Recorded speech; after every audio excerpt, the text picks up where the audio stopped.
po sa Unimar, Pila Branch, Honda. Mag-update po tayo nung kanilang Winner X 150. Marami ho kasing bagong dating dito eh. Kaya lang hindi ko alam kung meron bang nabago sa kanyang decals. Alam ko yung pa rin dati pero tingnan na natin pati yung presyo i-update natin para sa mga kukuha po ng Winner X. Ito baka makatulong po sa inyo. Okay, ngayon po July 11, 2024. Available po sa kanila ang Winner X Standard version, Premium version at saka itong Racing version. Ayan, tinutulungan po tayo ni Dale.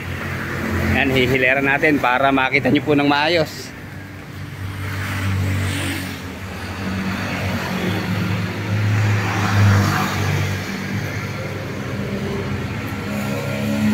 Ayan mga ka-riders, kung kumpleto po yung tatlong variant.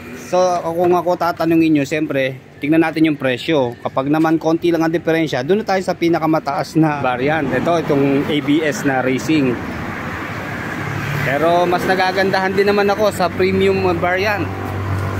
Pero kung pang araw-araw naman, okay na sa atin ang standard syempre. At ito sigurado, ito ang pinakamura sa lahat. Okay, sa tingin ko ito ho yata yung bagong labas na kulay ngayon or bagong decals.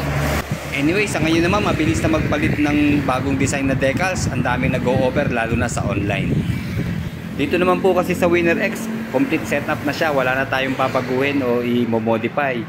Decals na lang talaga. At sigurado dito po sa atin marami tayong makukuha na magaling mag-design ng graphic at decals. Okay, shoutout sa iyo Dale. Salamat sa pag-assist. At naabala natin si Sir. Siya po yung mekaniko dito sa Unimar, Pila Branch. Nga pala mga riders, dito po sa standard version ng Winner X 150, dalawang kulay po ang available sa kanya. Pearl Iceberg White at saka ito pong Infinity Red. And then sa premium naman po, ito po yung ABS Premium, Matte Galaxy Black Metallic at saka Matte Meteoric Red Metallic. And then sa ABS Racing, isa lang ang kulay po, Infinity Red.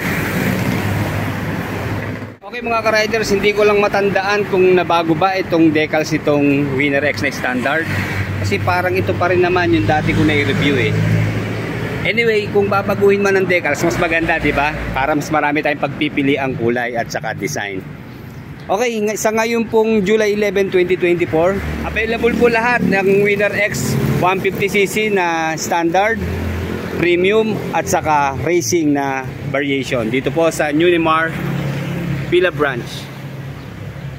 Buti naka-tsempo po tayo kasi yung una ko pong ni-review to, paisa-isa sila eh. Tatlong review po ang ginawa ko dito. Nauna nga po sa standard, sa premium and then sa racing. So ito pinagtabi-tabi na natin para makita nyo po. At wala naman po silang pagkakaiba kundi sa decals lang.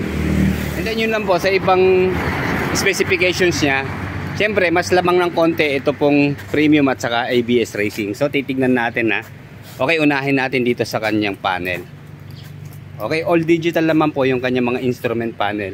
Pare-pareho po yan. Nagkatalo lang po dito sa charging port. Dito po sa standard, meron siyang abang. Ayan, dito po sa dalawang kulay. Wala ho siyang charging port. And then pagdating po dito sa premium variant, ayan, meron na po siyang charging port. Nandito po sa left side. Ayan, USB ready na po siya. Wala na po tayong go-convert. And then dito po sa kulay matte black, ayan, meron po yung kanyang charging port. And then dito sa pinakamagandang variant, ito pong ABS Racing. Ganon din po yung kanyang charging port. Nandito sa left side, USB ready na. And then syempre pagdating po sa ignition, pare-pareho na po sila naka smart keyless system. Okay, dito po sa standard, yeah, pare-pareho lang po sila.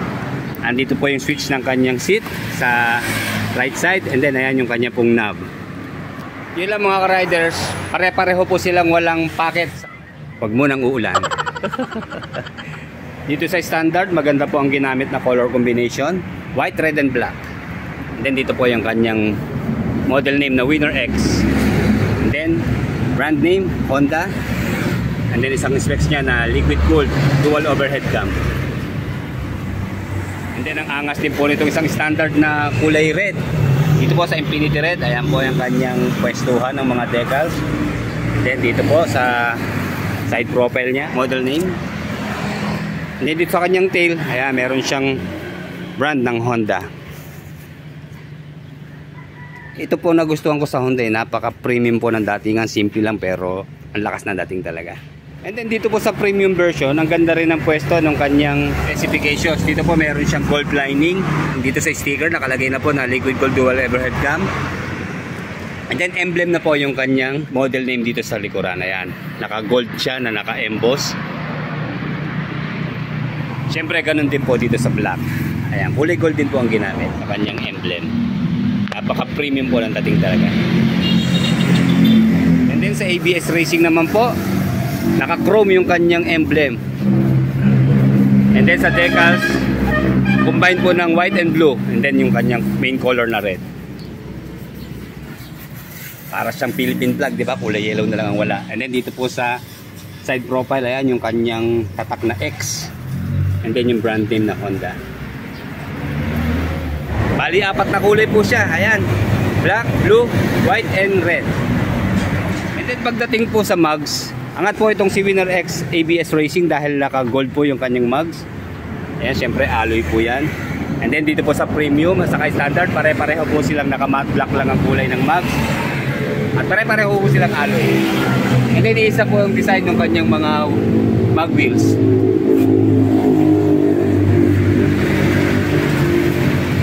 Okay, pagdating naman po sa braking system ng Winner X, dito po sa standard, wala po siyang ABS or CBS. Pareho lang po naka-disc yung kanyang mga brake dito po sa front at saka sa rear. Okay, dito po naka-single disc na meron pong single piston caliper. And then telescopic fork na front suspension.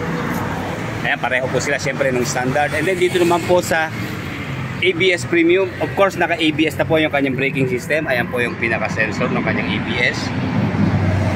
And then single piston caliper, kulay gold ng kulay. Pati po itong bumagay, yung telescopic fork niya na suspension, naka-gold din po.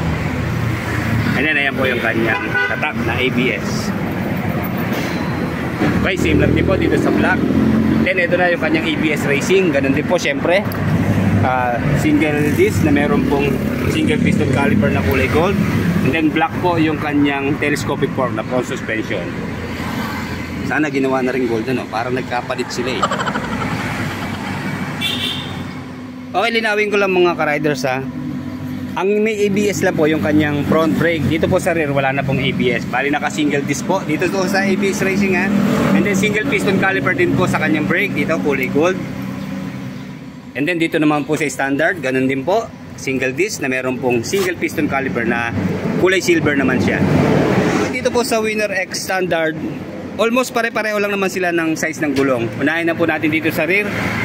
Ayan, dito po sa standard, ang size po niya ay 120 by 70 by 17. And then IRC po ang kanyang brand. Of course, tubeless na po siya. Ayan, pare-pareho sila syempre. Walang lamangan.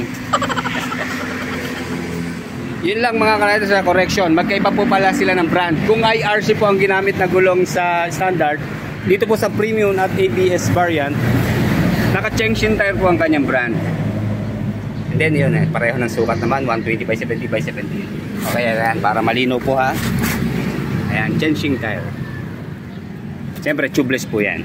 And then pare-pareho po silang may size na 90 by 80 by 17 dito po sa front tire. And then unique po yung kanyang muffler, may pagka-triangular siya, di ba? Pure black lang siya. Then yung kanyang heat guard mula dito sa tip hanggang dito po sa side, pare-pareho pong plastic ang ginamit. Ayan, well protected tayo sa tambucho.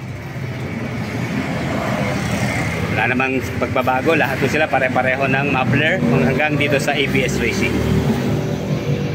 And then pagdating po sa lighting system, all LED po ang ginamit. Okay, mula dito po sa kanyang turning signals, LED.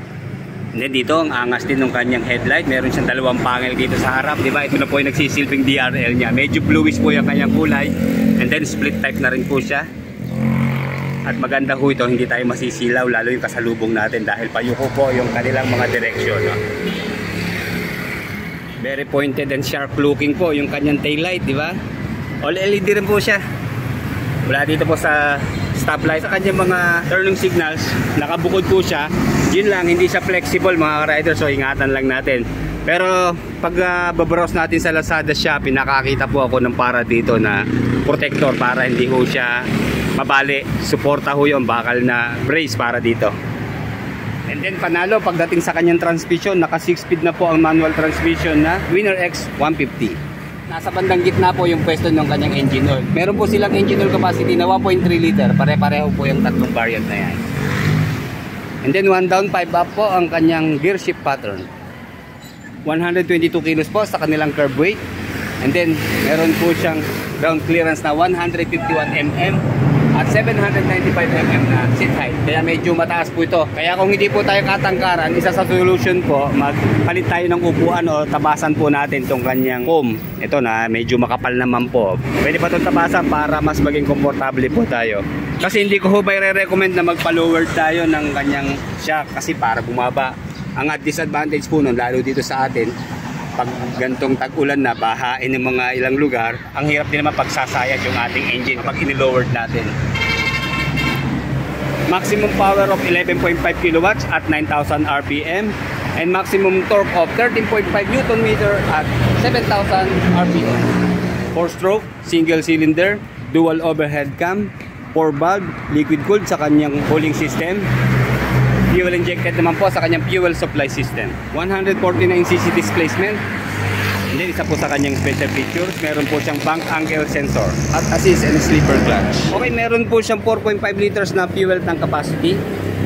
And then sa fuel consumption po, ayon po sa WMTC test method, maabot po ito ng 52.3 kilometers per 1 liter. And then manufacturer's claim sa kanya naman pong top speed, nasa 146 kilometers per hour. Okay, para i-update po tayo sa presyo. Neymar Morning, Ma'am Quincy. Okay. Ma'am, lilinawin ko lang yung sa price. Wala po bang pagbabago sa presyo ng Winner X? Wala pa naman. Okay ma'am, unahin po natin dito sa standard na Winner X. Magkano po ang kanyang cash price? Sir, ang cash price na sa ating standard na Winner X, 125,350. Okay. Ayan po. Then sa installment. Tapos down payment niya 14,900. Sa tatlong taon ay 6,177.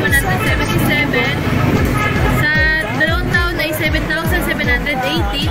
Sa isang taon ay 12,341. Okay ma'am, dito naman po tayo sa premium at umuulan na po. Bilisan na natin. Magkano po ang cash price? Yes, 131,250 sa cash price. Sa down payment po ay 14,900. Sa tatlong taon ay 6,512. Sa dalawang taon ay 8,136.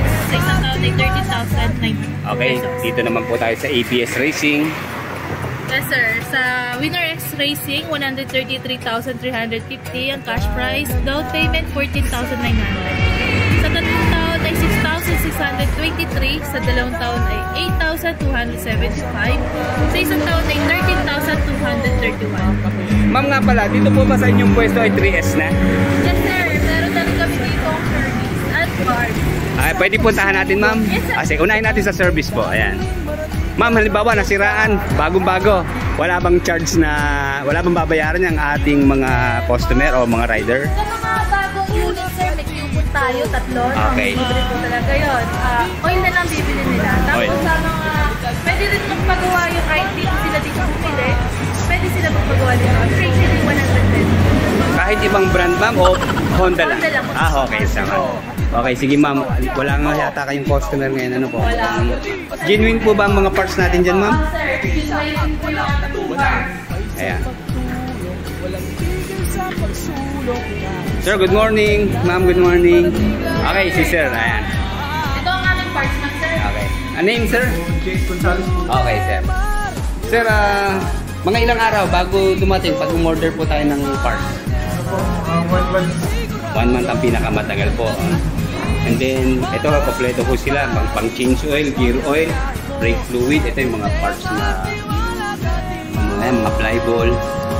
Iba-iba pa nga yan. Mga disc clutch. Available po ito. Yung brake pad. Yan, sa mga naghahanap po. Dito lang tayo sa Unimar Honda.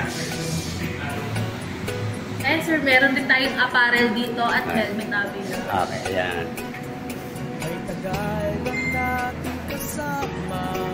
Ma'am, just in case wala dito yung unit, hindi available, paano po ba? Makakuha sa ibang branch namin ng unit. Mga ilang araw ma'am bago dumating halimbawa?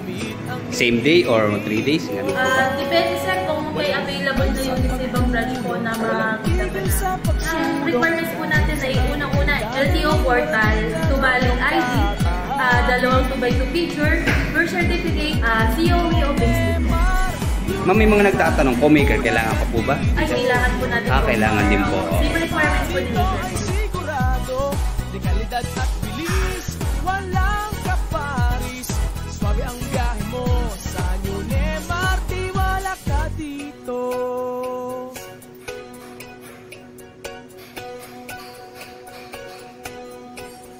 Kay tagal na nating kasama, patuloy sa pag-arangkada tungo sa mga pangarap mo't makamit ang mithiin mo. Walang sumpay sa Sa mga magkakanbas po, pupunta sa aming branch sa Unemar Honda Pila. Located po ito sa Purok 2, Barangay San Antonio, Pila, Laguna. Contact number po namin 0917-79099961. Kung hindi naman po kayo makapunta dito sa Honda Pila, ay pwede naman kayo mag-visit sa Unemar Honda Pila sa aming Facebook. Okay, Neymar Morning. Neymar Salamat. Morning. Salamat po. Okay. tiwala ka dito, masasabi ko sa'yo, hatid mapabilis sa bawat biyahe mo. Hindi pa uhuli, nangunguna